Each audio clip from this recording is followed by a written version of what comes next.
You will hear a conversation between two friends arranging a holiday. First, you have some time to look at questions 1 to 4.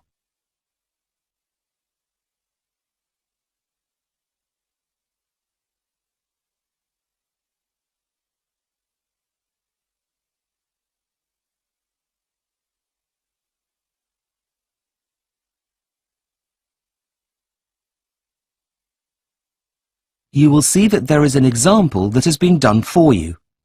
On this occasion only, the conversation relating to this will be played first. Hi, Mike. It's Julie. Listen, I know you're really busy, but we need to book our travel insurance.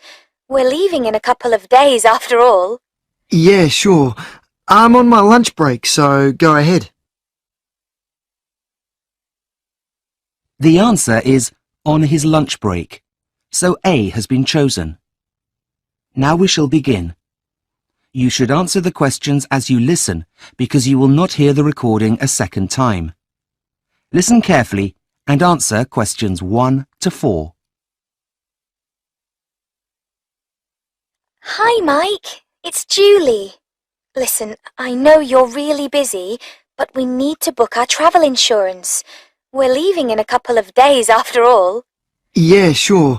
I'm on my lunch break, so go ahead. Okay. Well, my first question is, what type of insurance do we need? I wasn't sure which to choose. Do we want the bronze, silver, gold, or platinum type of policy?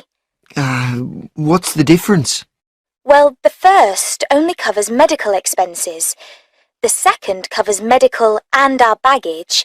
And the gold, all of that, plus cancellation, and the platinum covers everything, including legal expenses. Okay, well, if we're travelling in 2 days' time, we don't really need the cancellation policy, do we? What do you think? Well, personally, the only thing that's really necessary is the medical cover. Yeah, but would you think that if you had everything stolen? Yeah, maybe you're right. Let's get the gold. Sorry, don't you mean the silver? I thought we agreed that we don't need the cancellation cover. Oh yeah, you're right. Silver it is. So, how much is that going to cost us? Well, there are 2 of us, so let's see. It's £25 for single cover and £40 for a group of up to 3 people. But there are only 2 of us. I know, but it's still cheaper than doing 2 individual policies. That would cost £50. Okay, group cover it is. Right. Now, how are we going to pay? If we pay by debit card, there'll be a 5% discount, but I only have a credit card, and there's a 2.5% charge for that. They don't have an office in central London, so we can't pay by cash. Oh, really? What a pain. Okay, well, I'll just have to use my credit card then. Oh, great, that's sorted then. What else is there? Well, you know that new expensive camera you bought and you were hoping to take some great pictures with? Yes? Well, the policy only covers equipment up to the value of £200, and didn't you say it cost £1,000? No, I bought it for $1,000. Yeah, but that's still more than £200, isn't it? Well, at the time that was around £500, but it's worth less than that now. Maybe only £300. So, to cover it, you'd need to pay extra.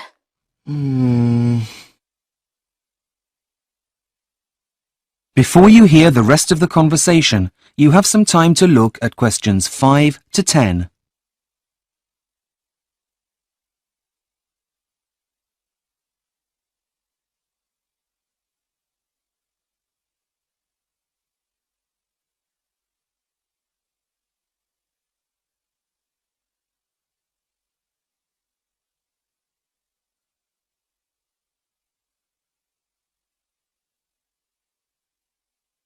Now listen and answer questions 5 to 10. I just need to check your personal details to complete this online form, and then we'll be sorted. Okay, what do you need to know? Firstly, I need to make sure I've got your full name. It's Mike Wood, right? Yep. Right. Next, I need your address. It's 17 Hanley Gardens. Hanley spelled Hanley. Just writing that down. 17 Hanley Street. No, Gardens. Oops, my mistake. Okay, what's your date of birth? That's 230770. Right. So now I need an emergency contact number. It's your mobile, right? Yes, it's 0793 245 098. Was that 089? No, 098. Anything else? Well, they need the main policyholder. Who would that be? I think that would be you, since you're paying for it with your card. Of course. So I just type in Julie Bennett. Hang on, just typing BENNETT.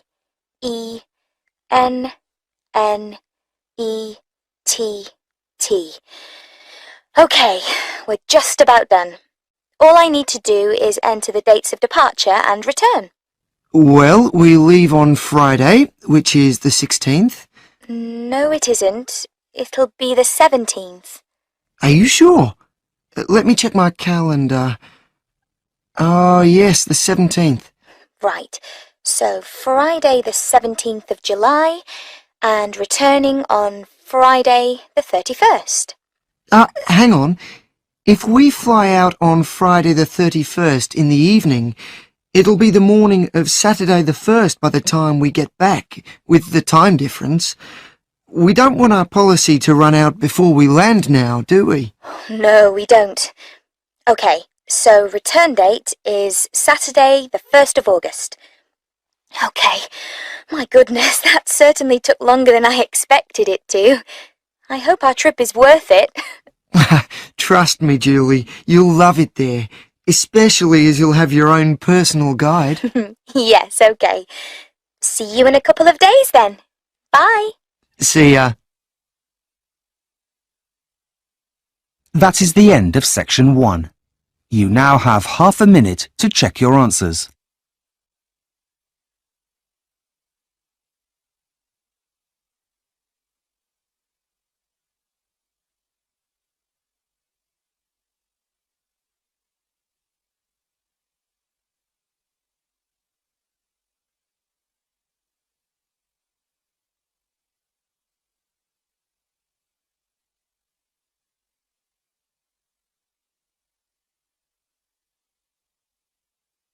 Section 2.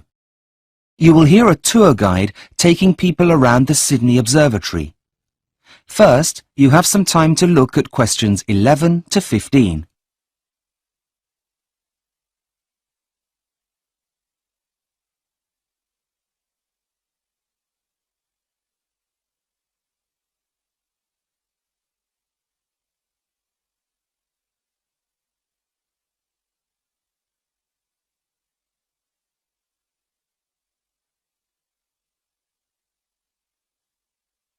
Now listen and answer questions 11 to 15. Could I have your attention, please? Gather round, gather round. My name is Patricia, and I'll be your guide around the Sydney Observatory. Now, as you all will know, man has been interested in the night sky for a very long time. Indeed, before the invention of the compass, it was used by sailors to navigate their way across the world's oceans. A kind of star map, you could say. Now, the site of the museum on Observatory Hill has its own interesting story. Before the colonisers arrived, it belonged to the Cadigal people, who may have even viewed the arrival of the new visitors from here, as this is the highest natural point in Sydney Harbour. The early Europeans then built a windmill on the site, though it didn't last for long due to its exposed position. A little while after that, the land was used to build a fort, which was to finally become the observatory that you see before you today. Now, let's take a look inside. To the left of the main entrance is the cloakroom, where you can leave your coats and bags. But please make sure you don't leave any mobiles or valuables, as staff cannot be held responsible. The museum is open during the day until 5 p.m, so please collect belongings no later than 5:15, and please vacate the building by 5:30. No new admissions will be allowed after 4:30 p.m. After you've left your personal items, you'll need to buy your tickets from the ticket desk immediately behind you, before continuing on the rest of the tour. The normal price is $8 for an adult and $6 for a child, though groups of up to 4 people can save money by buying a family ticket. This must contain at least 1 adult and 1 child, but no more than 2 children per adult. I'll wait for you on the other side of the ticket barrier by the coffee shop while you all get your ticket. Before you hear the rest of the tour, you have some time to look at questions 16 to 20.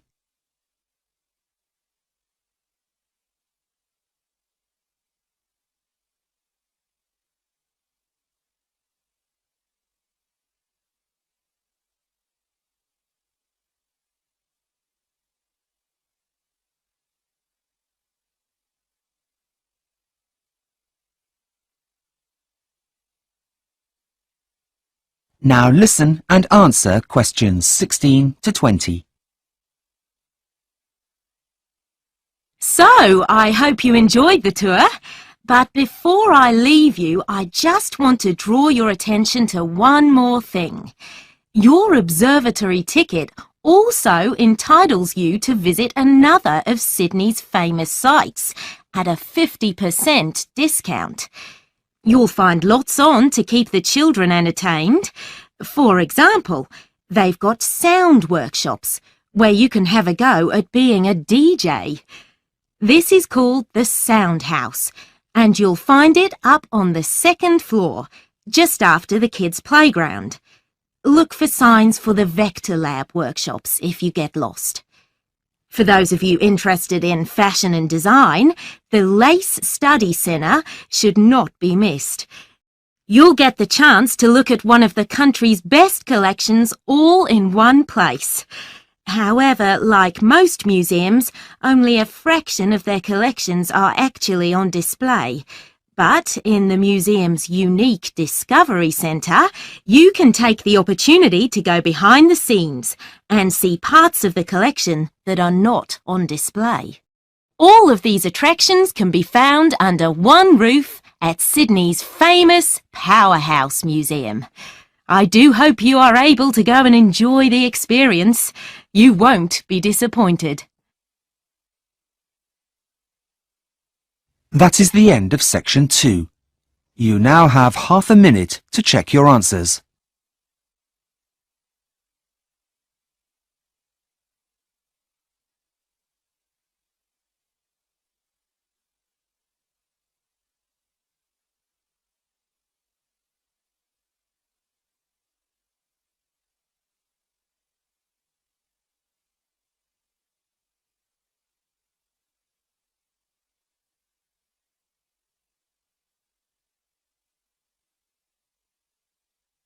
Section 3. You will hear 2 psychology students talking about an essay. First, you have some time to look at questions 21 to 26.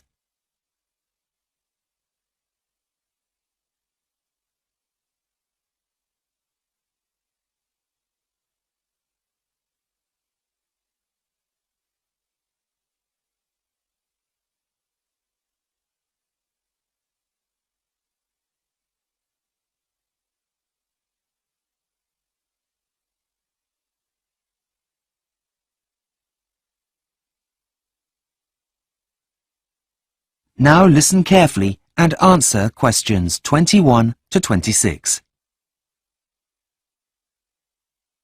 Hey, Simon.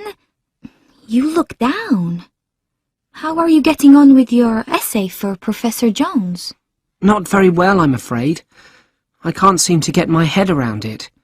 I mean, it's such a wide topic that I really haven't got a clue where to start. Oh, poor you. I'm actually free now, so I can give you a hand if you like. You have until the end of this week, don't you? Yeah, I have to hand the essay in on Friday afternoon, but the professor wants to see my proposal on Wednesday morning. Today is Tuesday, so that's tomorrow. You had better get a move on. Let's have a look. Thanks. I'm just trying to brainstorm some ideas, but I haven't got very far. Let me see. Well, firstly, I think that writing your ideas in a list like that really isn't going to help. Remember how we were taught to do spidergrams at the beginning of the year? Diagrams? No, not diagrams. Spidergrams. It's supposed to mimic the way our brains process information, rather than simply expecting them to come out in some kind of logical order. They're also sometimes called spider graphs because of how they look. Like a spider. Okay, I'll start over again. Right. Now, our essay is on people's motivation for participating in extreme sports. There are two sides to this, really. The external and internal influences. Right, so let's look at the external influences first of all. So, what kind of things make people want to do extreme sports? Well, the first thing that comes to mind is the amount of media attention on the topic. There are always stories about people taking part in the latest craze. Exactly. Now, let's think about this more carefully. Why does so much appear in the media? I don't know. I've never really thought about it. Well, according to the published materials out there, it's a reflection of modern culture. Of course. Yes, you're right. Now, what about the factors that come from within the person? I suppose the most obvious thing to say is the adrenaline rush. Right. But what else? People would want to test their limits, which is a psychological need that all humans have. And there's one more thing that we haven't added yet. What's that? What all animals do naturally. Compete, of course. Right. It's the element of competition that drives all things to be the best. Now, why didn't I think of that before?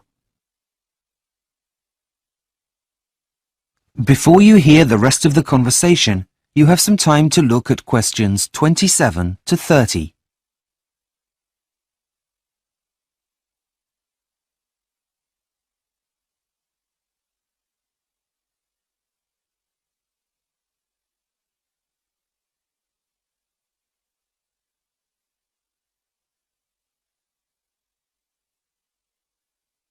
Now listen and answer questions 27 to 30. How much background reading have you done on the topic? Actually, none at all. It's really bad, isn't it? But I just haven't had the time with my part-time job. I know what you mean, but honestly, it's so much easier once you've read around the topic a bit. Did you get a copy of the suggested sources? Because if not, I've got one here. No, I didn't. Thanks, that's a great help. I tell you what, you write down the main points and I'll read it out. Okay, go for it. The first one's by a guy called Hans German, and it's called Crossing Borders. It's a research project that was carried out on around 200 participants of extreme sports. It's a really interesting read. Okay, what next? The next book was written by a man called Richard Bell and is called Motivation Theories. It gives an overview of thrill-seeking and why people choose to put their lives in danger. Is it long? Yeah, it's quite weighty. Why? It's just I really don't have very long before the essay needs to be in. So, is there anything on there that would help me more quickly? Well, I did find a podcast on the topic. I didn't write down the author's name, but they are called The Mind Files, and it's also about the theories and principles, but obviously doesn't go into as much detail as in a book. That's absolutely fantastic, Therese. How can I ever repay you? Oh, I don't know. A coffee, maybe? Of course, my treat. That is the end of section 3. You now have half a minute to check your answers.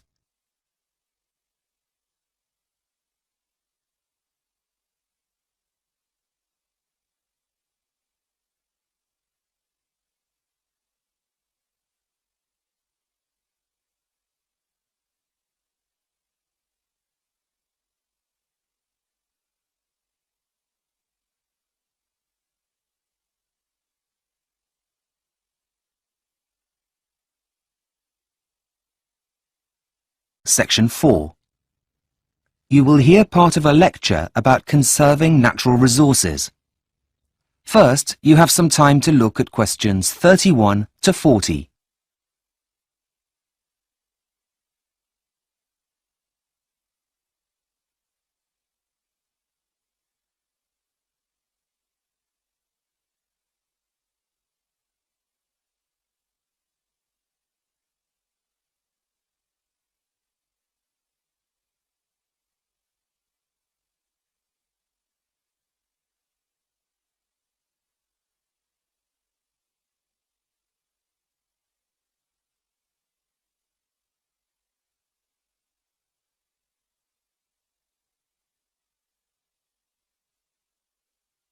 Now listen carefully and answer questions 31 to 40.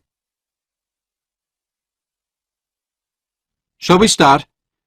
Right, now, where did we get to last week? That's right. We were going to begin with a look at 3 of the world's most pressing problems, what has caused them, as well as looking at some of the many possible solutions. Top of the list is air, water and soil pollution. With an ever-increasing demand for food came the increased use of chemical pesticides during the late 1960s. Now, some of you may say that this isn't the ultimate root of the problem.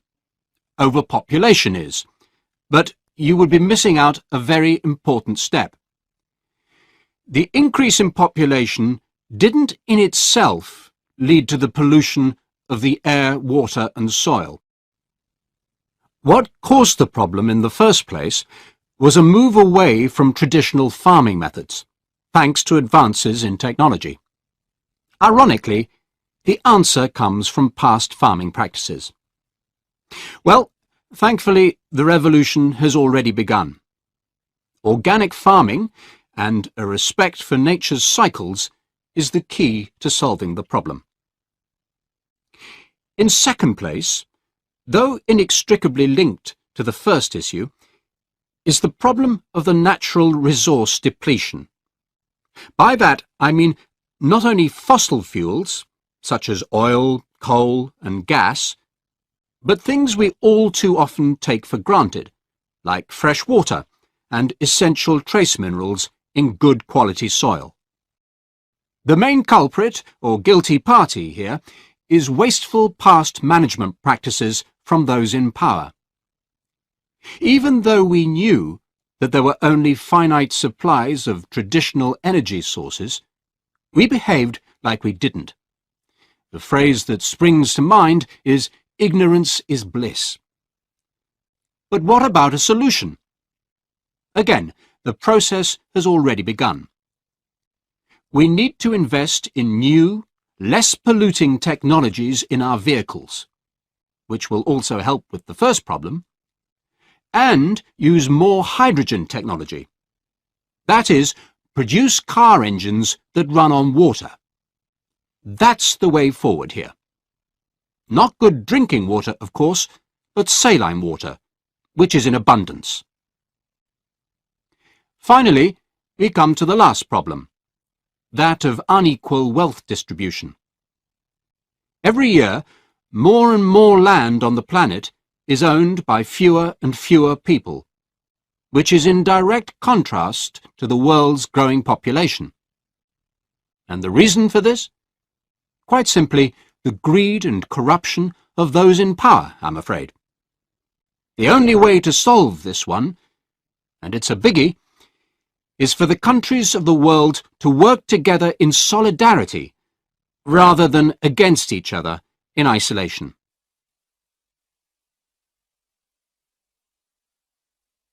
Now, although the solutions I have presented are viable, it doesn't mean that they're without their own potential problems. Firstly, making these kinds of changes is going to be expensive in the short term as we invest in the research and development of new technologies. Secondly, there's also the issue of popularity. It's the politicians of the world who need to make these changes. But they also need to keep their voters happy, and may be reluctant to bring in new practices that may prove unpopular among voters at election time. But the biggest and most important challenge is making the world's monetary system fairer, by making things more equal and balanced for all. This includes adopting ecological practices that benefit all, not just a company's profit sheet. We need to begin an age of corporate social responsibility.